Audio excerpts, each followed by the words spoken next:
اللہ تعالیٰ سے دعا مانگو اور دعا کی قبولیت پر یقین رکھو، کیونکہ اللہ غافل لاپرواہ اور مایوس کی دعا قبول نہیں کرتا۔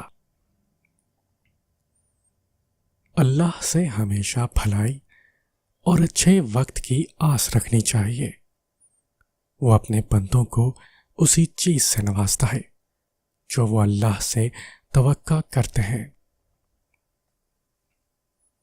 جو تم سے نہیں ہو رہا اسے اللہ پاک کے حوالے کر دو، پھر دیکھو کیا ہوتا ہے۔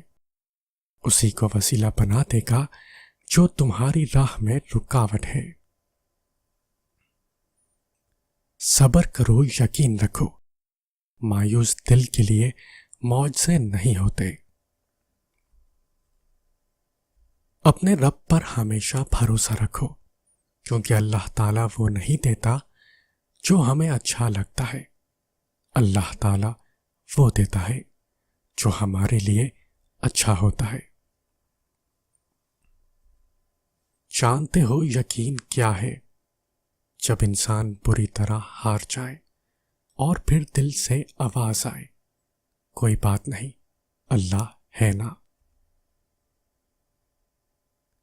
جو اندھا بھروسہ تم لوگوں پر کرتے ہو وہ کبھی اللہ پر کر کے دیکھو، یقین کرو وہ نہ بھروسہ توڑے گا اور نہ تمہیں کبھی ٹوٹنے دے گا۔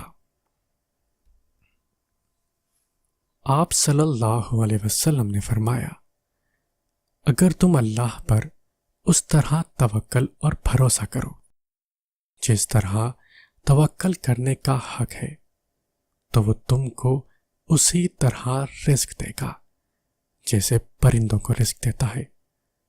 پرندے صبح سویرے خالی پیٹ نکلتے ہیں اور شام کو بھرے پیٹ واپس آتے ہیں۔ اور جو خدا پر بھروسہ رکھے گا تو وہ اس کو کفایت کرے گا۔ خدا اپنے کام کو جو وہ کرنا چاہتا ہے پورا کر دیتا ہے۔ خدا نے ہر چیز کا اندازہ مقرر کر رکھا ہے، اور اللہ تمہارا مددگار ہے، تو تم پر کوئی غالب نہیں آ سکتا، اور اگر وہ تمہیں چھوڑ دے تو پھر کون ہے کہ تمہاری مدد کرے؟ اور مومنوں کو چاہیے کہ اللہ ہی پر بھروسہ رکھیں۔